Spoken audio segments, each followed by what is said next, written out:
Alright, welcome back. Today I have a very exciting game between Chen Yaoye and Park Yeounghun. Chen is from China, Park is a Korean player, both very, very good 9-dan professionals. And this game I thought had a lot of really good infighting, and there's a really sublime ko at the end, which is really neat. And we're going to go through that in some detail today. Pretty standard opening so far. Black just encloses. This has been popular for a long time.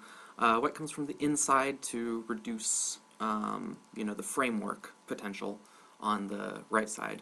I think it's equally fine to come from the outside, but then we get into, like a framework v framework game that maybe looks something like this. And if you like this, awesome, if you like playing framework games, that would be a way to go. But that's not the game. In the game, white comes from the inside, and this is just gonna kind of result in, usually, this just means that black is not gonna be able to link up the stones on the top to the stones on the bottom quite as easily. Black comes here. This is something we're seeing more and more often, is that black will leave this corner situation as is, essentially seeing A and B as being miai to get a base. So this is a modern style, playing very quick, taking sente at the first opportunity and not focusing on the territory so much. So black approaches, white backs off, and now black plays this pincer, which is this is a joseki for getting outside influence and giving up the corner territory. And we play this variation here, which results in a ladder. You have to have this ladder be okay for you, which it is in this case. It just barely slides by the star point stone. And typically here, kind of what would be more of the normal sequence is for white to play something down here as a ladder breaker, and then black has a few options. Black could just remove the ladder stone, and if this joseki happened more in the middle game, this might be more appropriate to leave less aji behind. But more common, especially right at the beginning in the opening, is to stretch a little further and play this. Or it's also feasible to play this, and these moves are just, the one move is redirecting the ladder to the edge of the board, this one's just, stopping the ladder right here. This would be a little unusual in this situation to leave too much space on the edge, but if there was already another black stone over here, this might be a little better to try and get a little more out into the center. But this is kind of the modern move, because it basically, captures this white stone fairly securely, but it reaches a little further than just taking the stone off the board like this. Now, in the game, instead of playing the ladder break directly, white pincers up here, kind of saying like, well, do you want to leave that aji alone? And black says, no. I want to capture the stone, and then white comes down and plays here, because this move is really urgent once black plays this, because we can see how, the whole black, this whole side is kind of black influence. And now expanding along the bottom would be really big for black. Black would love to get a stone, maybe at somewhere in this area. Well, actually, on the fourth line, for sure. With so much influence, you wouldn't want to do something low here. You'd want to stay high. So white really has to come back and play the stone on the bottom now. So it's a little different. Like I say, white will usually play this directly as a ladder break, but it's minor style point. Black approaches from the whiter side. If black comes right in, it's already pincered somewhat, which gives white more leverage. And this also, too, this is to make sure, that these doesn't become one big area, which would be good for white. So black just jumps instead of, sliding into the corner, and then white might do a similar joseki over here, but although in this case, the ladder is not good for white, so white couldn't play the exact same joseki. this is nice, consolidating the lower side for white. And then this is kind of a cool idea. You notice black never answered this original pincer, so this is kind of a logical place to come back and do something. And black could just jump into the corner and take a little bit of territory. That would also be possible here. But with this thickness over here and the helping stone over here, black has a much more aggressive idea, which is to slide to kind of reduce the corner and then jump out and fight here. Saying, you know what, these 3 black stones are stronger than your 1 white stone. I'm going to do this, and because I have all this thickness over here. And this is, really a typical point, continuing from my last video where we talked about thickness a lot, is that this is the type of variation that, only is working for black because this thickness over here makes this white stone weak. Like, if these were all, if there was a situation, go to the edit tool, where white had, these stones on the board, jumping out here is just creating a really weak group. There's no way to attack the stone at h3. So in this case, here, let's just make it really thick. In this case, or here, it's white's move here. White can, come out and attack this and drive this stone into this thickness and maybe capture the group. I mean, this is not looking good for black because of this double peeping point. There's just a lot of nastiness going on. Whereas, when these stones are not here, as in the game, white can't do the same type of variation. White instead has to come and protect this stone. And this keeps a lot of pressure on the black group, but it's just instructive how this fighting variation is working because of the thickness on the right. If there were a more established white position on the top, this would just be bad outright, making this group very heavy and easy to attack. And as we can see, black even has time to consolidate the left side, which is kind of neat, forcing this group to seek shelter in the corner. Basically, without this move, if white now does something over here, black can basically shred the white position with this technique, which if you're not familiar with it, you should investigate this on your own and see how bad it gets for white. I will say one response to look at for white is this, which is Tsuji-ish. This is often white's best play, but here it's not really working for white. So, so we don't ignore this. We come in here, and this technique works when you have this slide and the close approach on the other side. It allows the stone to kind of connect at miai, either to the top or to the left. And then black comes back to attack these 2 stones. So, this is a very interesting exchange happens here. White comes on top, black comes on the bottom. They kind of mirror the shape here, so you can see white reduces a little bit, but a little precariously. There's still a lot of aji in the position, but they take kind of mirror image formations, which is kind of interesting. And then I wanted to look at this move a little bit too, because this is a standard technique, I would say, but you don't see it a lot. When we're looking at the extension, the 3-point extension from the 3rd to the 4th line, the first places we typically think of is the invasion at A. I think everybody knows this is really commonly played. And it's also not too rare to see a shoulder hit at B. But if invading at A is a little much, you think that might be an overplay, but you want a more severe reducing maneuver than just shoulder hitting at B, the attachment at C is also playable. And though it looks really aggressive, it's not as aggressive as A. It's more of a reducing maneuver than an outright invasion. And it often will get you a little bit more than you would get from playing at B. So there's kind of a gradation of A being the most severe, and then C possibly being working. You always have to read a little bit in these types of situations. But you should definitely consider these 3 moves in this shape if you're looking to attack this extension in some way, and by playing something reducing or an outright invasion. These are the points to look at. So White plays here. Often black will hane here. Depending on the situation, black can also hane on the top. That's, you know, kind of a little bit more of a special purpose move because it's not really establishing a connection to the stone at c6. So a lot of times you see the hane underneath. White counter hanes.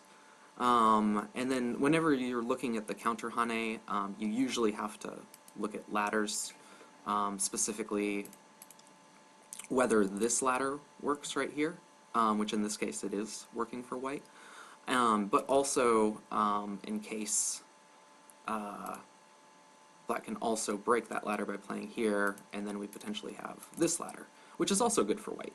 So this is kind of the thing, is that once white gets these stones up here, this variation becomes possible because now both ladders are working for white. Before these stones were on the board, this ladder wouldn't have been working. So just a little bit of foresight on white's part. White had a plan when these stones were played, and that was to get into this reducing maneuver right here, which since the cut here doesn't work because both of the ladders are good for white, then black chooses to descend here, which is kind of a real solid move. We're threatening to link underneath if white connects solidly here. So that keeps this group solid and alive, which is definitely good. But you can see that, you know, even if we do this, compared to just playing the shoulder hit, this is a much more severe reduction, you know, than, you know, we would think, well, if we just play the shoulder hit, I mean, what are we kind of thinking? Something like this is going to happen? You know, it seems to me that the in-game variation gets a little bit more. But like I said, this move you would have to have both ladders to respond the way that white did in the game. So that's why we have these different moves at our disposal. We can kind of decide, you know, what we want to do. So having gotten these two moves in, white says, okay, that's forcing. I'm going to expand the bottom down here. And this is also important to notice that this is where the influence meets.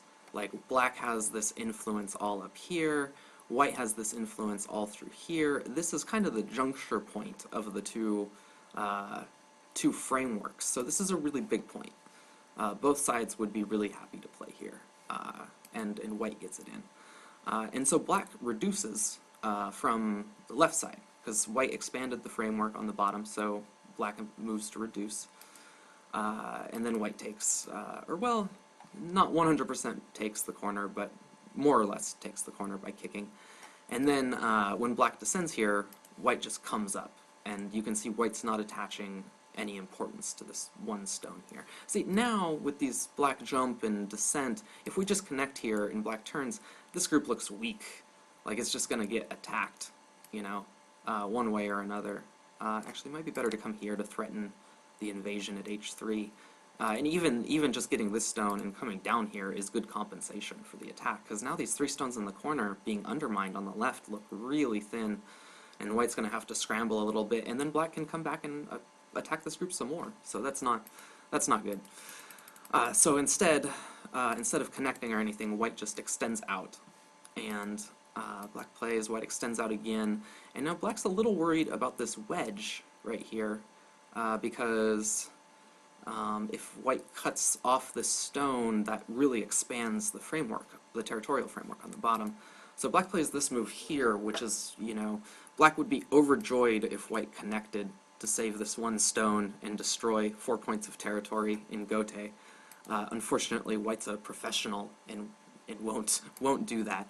But now, you know, this black group is really safe, because if white connects, black can, you know, if at some point white connects, black can just turn here to keep everything connected and alive. And if white tries to separate, then black just cuts and captures the two stones. So black's really solid now, which is good. And white turns on the outside, is kind of building up some influence to counteract the black influence on the left. Now black jumps all the way out to here, which again is threatening this invasion at h3. This would just be splitting now. And again, this corner would become very, very thin if that were to occur. So white almost pretty much has to defend against this. And since this group is so strong, white's going to have trouble coming through here and cutting, because, you know, this stone can just do some Ataris and become strong on the outside and invade down here. So white has to play a fairly submissive move just to connect on the third line here. Black continues just kind of reducing, so now you can see that, because this is all solid through here, this, what was a framework when white played the 05 move, is now just, it's decent cash on the side, but it's not a framework anymore, that's for sure. So, somewhat of a success for black, but white comes all the way over here, kind of surrounding the corner, and this is, it's kind of surprising black never found the time to come back and answer this somewhere, but maybe he thought playing something like Q6 was too submissive, and it still leaves these invasion points with this 3-space extension, and maybe coming here is a little too thin, there's still too much Aji, for black I mean, for black to play a move like this. Maybe there's just a little bit too much Aji in here, and black just couldn't find a good follow-up, or thought he needed 2 moves to kind of secure the area, and so therefore it wasn't really worth it. The problem is that even though, black destroys the territorial framework, when white comes here, it also destroys, what's left of the black framework. And now, that this influence is going to be separated from over here, it's not quite the same. And this corner becomes awful thin, getting surrounded like this. I think it's really easy for newer players especially to underestimate the raw power of surrounding a group, even if that group is going to eventually live. Like, I mean, black's not going to die right here, just because there's these 3 stones around it, but it's not affecting the rest of the board anymore, and black is going to have to squirm, and it just sucks when you have to squirm and go. You want to avoid that when you can. You want your groups to be solid and strong, and you be the one who's doing the attacking. Black clamps is kind of a neat Tsuji. It works well with the stones from this group to kind of reduce the connection between these 2 groups. And you can see here, this really reduces the connection so much that white even jumps out, because a black attack here would be pretty gnarly, especially with all the thickness in the upper right, which is the direction white's going to be running. Chasing your opponent towards your thickness is usually a good idea, because you're not using that thickness to make territory. So if you're chasing your opponent towards it, you won't be tempted to try to use it to make territory. You'll be using it to attack and develop your other positions, which is the preferred way that you should be using your walls to attack your opponent. And that's a good rule of thumb, so you don't try to make territory with it, is chase your opponent into it. Because then you're not making territory with it, you're using it to attack, which is what you should be doing. And then this is kind of a little ironic here, because this ladder situation relates actually to this ladder situation, and this is one of those things why, like I said, in the opening, this knight's jump, which indirectly captures this or makes the ladder working pretty much no matter what, is preferred in the very opening, but as we can see now that we're in the middle game, there's kind of this unfortunate situation where this ladder occurs and white immediately plays here as a ladder break. And there's a little, there's a back and forth hane, but then black just has to take the stone off the board. And now, what we can see is that if white comes out with this, the original plan was to run it to the edge of the board, and that's still working here, but it's really dicey, like if white adds any more stones, if white gets like this is now Sente, black has to come back and take this off the board. So these 2 moves by white have an underlying context in that white's looking to at some point pull this stone out successfully. And now we see, with these moves, also these 2 white moves here, they are also facing the corner, and now white just says, okay, how much damage can I do here? And attaches right in the middle there, hane's underneath, and you can see this is hard for black. Black connects here, which is kind of, now we're, it's Miai. If this happens, we can come here and capture these stones down here. White doesn't want to do that. White saves the bigger group by turning here. Black comes back with the Atari. And then white comes on the outside. Black plays here, which is, taking advantage of the thinness of these two stones. But I mean, look at what happened to this corner. I mean, normally with a 2-point enclosure, we're thinking, oh, we'll get at least 10, 15 points out of that. But no, not this game. And now when white cuts here, this is threatening to draw the stone out as well, because it would come here and put the stone in Atari. And black decides to invade the corner instead of responding. And let's see here. And yeah, it just connects back out. This is real neck and neck, so they're not playing this whole sequence out, because the worry is that if we play this, you know, at the 2-2 point, then white will ignore because this slide is actually bigger than the last move of the pattern. So that's something, you know, that as your endgame gets better, you'll start to see, even in the middle game sometimes, like, oh, this last Joseki move, maybe I should just take Sente because it's not really necessary in this position, or there's something else on the board that's a little bigger. So yeah, so black tries to consolidate this upper area, which is, you know, kind of his only big territory is this upper area, so that makes sense. And plus the board is getting pretty full now, so the center is looking like where the action's at. This has got a little bit over on the side, but not too much. On the other hand, white doesn't have really big areas either. It's kind of a game with a lot of small groups. And now white says, okay, I'm going to come out here. This is the time. So, kind of fun. Gets these Ataris in.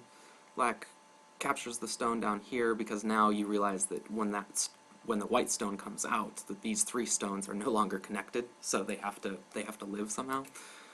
So white gets to, you know, get some thickness actually on the outside. But, you know, black played several moves in other parts of the board, played this jump up here, and it kind of remains to be seen. If black can pull this stone out, this jump will probably be making a fair amount of territory. But with the way white's pressing this group, white seems like it. Well, yeah, there we go. Black immediately pulls that out. And I guess this group is barely alive, or black might be relying on the Ko here. It's kind of hard to say. But apparently it's alive enough to come out. And then white comes out. Or possibly this was Sente. This wedge might have been working after black comes out if white just tanukis. Black cuts there. Oh no, black does have to come back and play a move to live. So this is fairly well managed. Black tries to come out, make this in the territory, but white immediately says no. I do not want you to make territory here. So black does something pretty audacious, which is, he says, you know what, I'm going to try and just capture this on a large scale. I'm going to come out here, you're way behind enemy lines, but you can cut through, which is a little unfortunate. And indeed, white does, and likewise, I think this is pretty audacious as well, moving out with this 1 stone.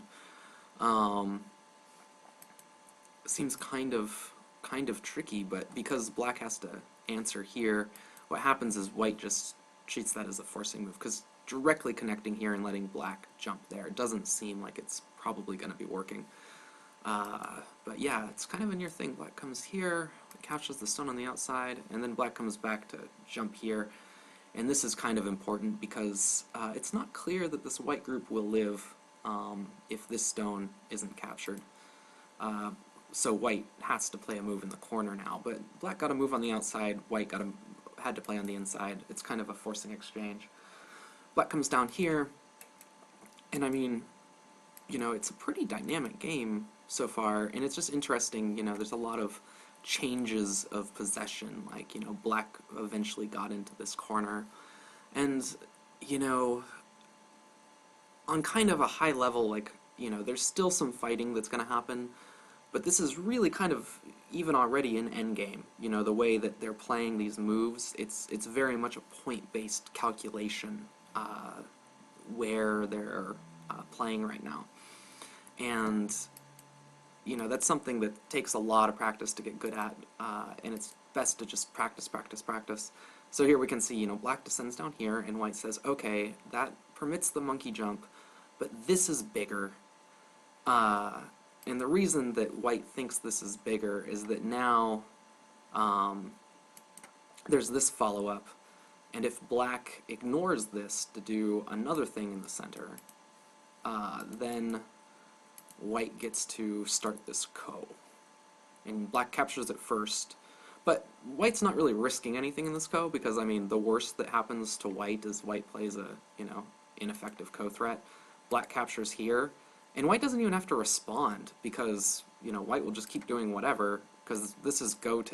Well, no, this push would be sente, but it's small. So, white even takes sente out of the ko, which is pretty good. On the other hand,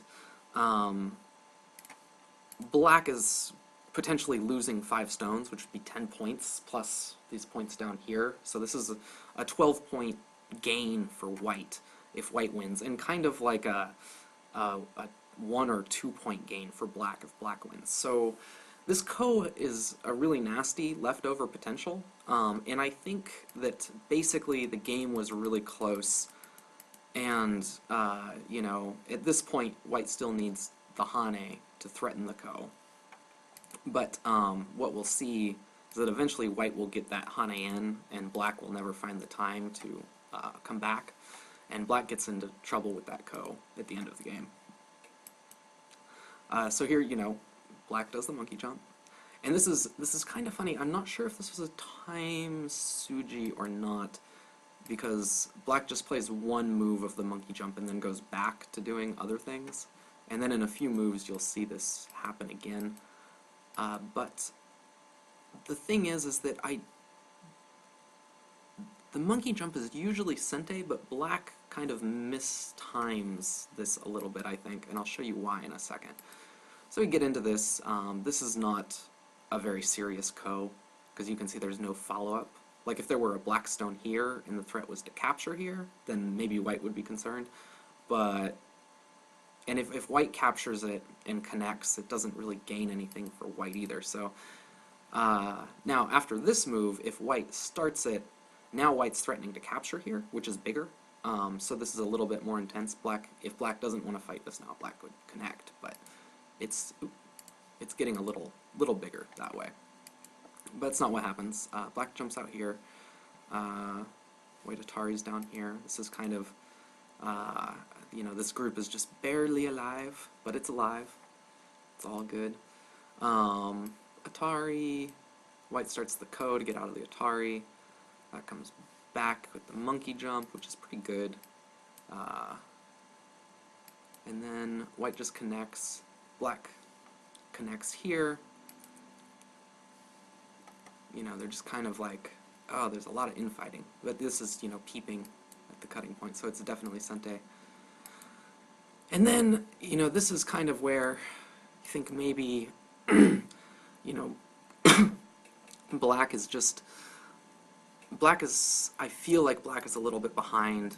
I'm not going to go through and count the actual score, but it just seems like white has a few too many threats on the board. Like, one of the things that would be kind of, tragic for black now is, since black left this situation hanging with this monkey jump, white can come and capture these 2 stones, and these 2 stones end up being like a gift to white in a lot of ways, because there was the potential of this slide in sente, and now white's just making territory down here. So that seems a little, Anyway, white connects here, which now black wants to turn to keep this all connected and solid through here. Even though, you could think, well, maybe we can risk it because this group could probably live and this group can jump out and connect. But no, it's often much bigger than you think to maintain the connection. White move here would actually destroy a lot of territory. And now you can see white does come back to capture the 2 stones from the monkey jump. And then this is slick because we're getting to the point where white kind of puts the screws on black. And the first way is really interesting. White starts this brief ko and immediately backs off. And this is an important concept, is that even if you don't want to fight the ko, like let's say you have no intention whatsoever of using even 1 ko threat on this ko as white, you're taking the ko first. So don't just back off. Take the ko. Black has to use a ko threat. You can respond to that ko threat, and then when black takes the ko, you back off. And this way you force your opponent to use a ko threat. And this becomes very important fairly soon in the game. And you can see here that when white backs off, black doesn't really have any reason to continue the ko, so he just has to come back and take the white stone off. Because now that you've backed off, this ko is kind of like a flower viewing ko, or a one-sided ko for you, since you've already defended against losing it. And that's a pretty common technique too. If you don't want to fight the ko, you back off, and then if your opponent doesn't, resolve the ko, well then it's often worth fighting because you have nothing to lose from it. So it's become one-sided. Something to keep in mind. White's just kind of going on a rampage over here. And then this is another pretty key part because this group wants to be as close to living as possible because otherwise there's ko-threats to kill it. And like I said, that's going to become important pretty soon. And this is interesting. Black just connects here, viewing the stone on the outside, maintaining connection, maybe making a few points of territory is more important than saving the one stone. And there's just different ways to resolve ko.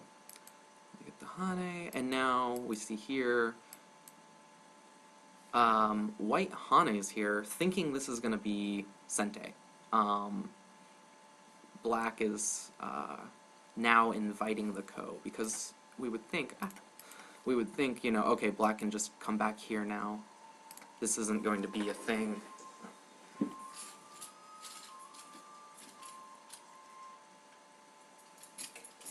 My phone rang. Maybe I'll edit that out. Anyway, so basically if this is the situation, White's saying, hey, this Hane is Sente, you've got to connect to keep this ko from happening, I'll come back and do this, everything's hunky-dory, I'm alive in the corner. But black does not follow white's plan. Black instead does this big reduction in the corner. And this is really big at this point of the game.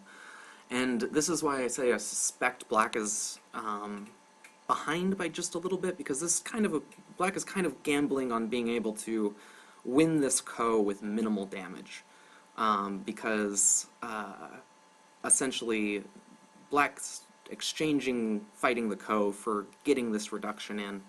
And it might have just been that black looked at, playing the connection down at A4 and realized, like, oh man, I'm going to be 3 points behind, 3.5 points behind, or 2.5 points behind after the komi. And so this variation just isn't working. I'm going to have to do something more aggressive.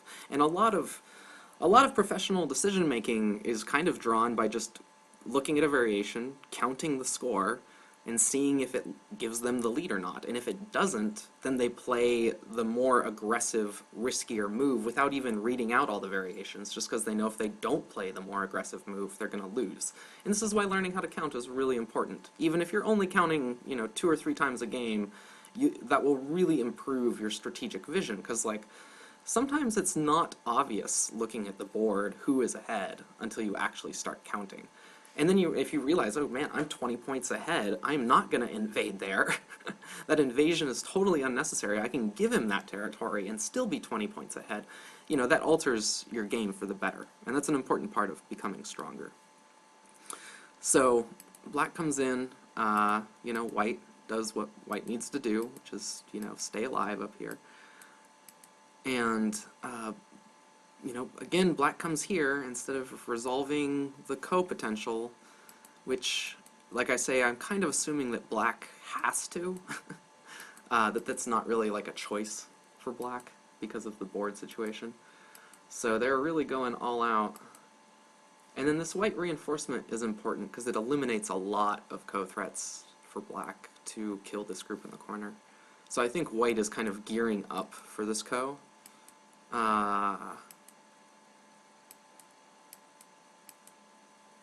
Especially, yeah, like this move, which is kind of forcing, or at least if black wants to have any hope of making a few points in here. These are all making, like, white's groups have gotten really solid in the last few moves. And white kind of continues that with this move. Now there's not really... White has eliminated a lot of black's ko threats over the last several sequences.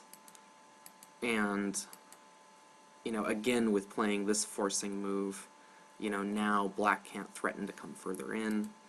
White's getting really solid, and then this is interesting. This kind of creates a co-threat because this would be an Atari now. So it's a little more forcing than just the cut alone. Because the cut alone, if, there's still some damage that, white can do, but if the co-threat is the Atari, it's a little harder to ignore. And black comes here, and here we go. We get into this ko now, and, the ko is, black really has to not give white very much for this. And this is clever over here. At this point, black could essentially resolve the original ko. Black could play here to connect everything. The problem is that that just lets white start this ko over here for the life of this group. And so black doesn't actually get out of the ko, because now white will just do this, and if black resolves this, then we're essentially going back to this ko. But white is capturing first in the new ko situation, and black still has to make a ko threat. So it's just it's very clever the way white handles this ko fight by essentially threatening to start other kos on the board. So black just has to make the move to live. So this is, even though this looks like it's just starting another ko threat, it's actually a totally valid threat in this position, which is pretty cool. And part of the reason that is because white's really not risking anything if white loses this ko in the lower left. Like we pointed out earlier, there's only a few more points of reduction that black can do by winning. So if white starts another ko, that's just fine. So black has some ko threats though. Black definitely has some ways to threat. And here we see white use the threat that I talked about when he cut here to make this an Atari. Kinda cool. Comes back. Again, threatening to kill. Comes here, and then this is kind of tricky too, because black needs this territory in here. So if just connecting this stone here is enough compensation for white. And we can see, because of how easy it is for white to make co-threats in this situation, here again, threatening to, come through here like Atari if black connects. This here, we've got 3 liberties on the outside to 2 for black, so these stones would be captured. That would be about the same size as the ko. But we can see how easy it is. Oh, yeah, and then black tries to get out of the situation by Atarying here. White connects, and black captures here. But white has this awesome trick up the sleeve, which is that, like I said, black can't connect this stone, so we're just getting into another ko, which again, white captures the ko first. So black didn't actually get out of this situation. And it's just really clever the way white goes from ko to ko, because now, this is resolved. Black's fine. No worries. But black has got to win this ko too, because like I said, just connecting these stones is enough for white to get ahead in the balance of territory. So black has to make another ko threat over here, capture. White has one more against that group, threatening to capture these stones, so black has to capture it. Black goes back. And, both black does have a lot of ko-threats, so this is going for a little while. And this is also really clever, because this move is now threatening to start this ko to separate these stones.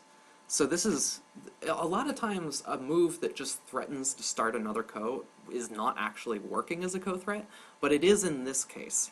And the reason is, one of the reasons is that white is not really losing much. Like, if this were a ko-threat that would also kill white if white lost, this would not really be working. But these are all one-sided ko situations where white's not really risking very much. So that and the fact that white is capturing them first is making these valid threats.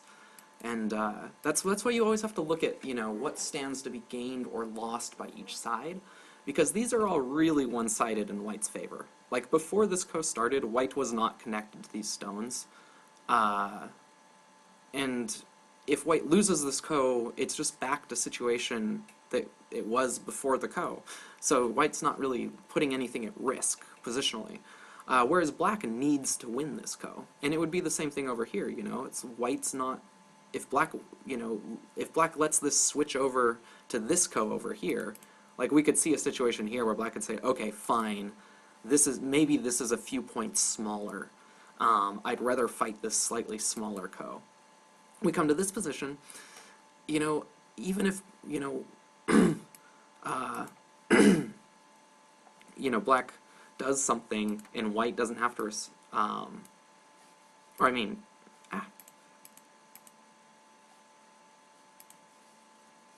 okay, let's, even if black, recaptures this, and white does something that doesn't work and black fills, black hasn't really gained anything. And that's why this technique is working. And why, it's good to analyze, the aftermath of a ko to see who's coming out ahead and who's not. So, black still has ko threats, though. It's pretty impressive. This, again, just threatening to start a ko. This isn't, and normally this wouldn't necessarily be working, but in this case, this ko would be a big burden on black again, so black has to capture it. Goes here, which is, again, threatening to capture this whole white dragon right here, so white has to answer. That captures. This is pretty clever. White comes down because, alternatively, if black just fills here and white can just kill this group, that's working too. So, black has to do something there. And then black just says, okay, fine, I'm just gonna capture these two stones. But then white comes down here and threatens to kind of rekindle this ko down here. And black is really desperate, so black tries to get these 3 stones. White captures here. Black resolves this here, but this allows white to kick off the ko again, the original ko in the lower left. And it's just, you can see how black has struggled and struggled and struggled. But, he needs to get this to a point where white's only making like 1 or 2 points with his ko threat before this is okay. And when white comes here, black is just out of ko threats, doesn't have anything more to offer, and resigns. And so we can see that even all the way going back to this first situation on the top side, where white made black use that ko threat, became crucial at the end of the game. Because this is a very near thing. There's not much either player can still threaten to do to each other. Everything is just getting to be so solid. There's a few things like this Atari, but white ends up, just because of all of the ways that white was able to use the threat of other kos, there was no real way that black was going to be able to win this ko down here. And so that's why I was saying that it seems like black is behind, because this is a pretty simple sequence. I can't imagine that black overlooked that there was a ko here. But it was definitely, once this ko started, there was just too much pressure on black. And white was able to grab the win for China. This is from the International Meijin tournament, which I think it's the 15th International Meijin tournament. But it's always kind of fun to see, players from different countries compete against each other, see if there's any real differences in style. Sometimes you see that, sometimes not. Although in my opinion, Japanese players have more of a distinctive national style. The Chinese and Koreans both are a little more, fighting and speed-oriented than Japanese players, but that's really the only major difference that I usually see. But yeah, I thought this game was really really interesting. There was a lot of infighting and some examples of good techniques, like this reducing maneuver over on the side, the way players, kind of fought for, the position and the influence at different points in the game, how black built up a lot of influence at the beginning, but, eventually when it wasn't useful, had no problem with white kind of rampaging through here, just getting some territory on the top instead. And yeah, really instructive. So I hope you enjoyed that, and thank you for watching.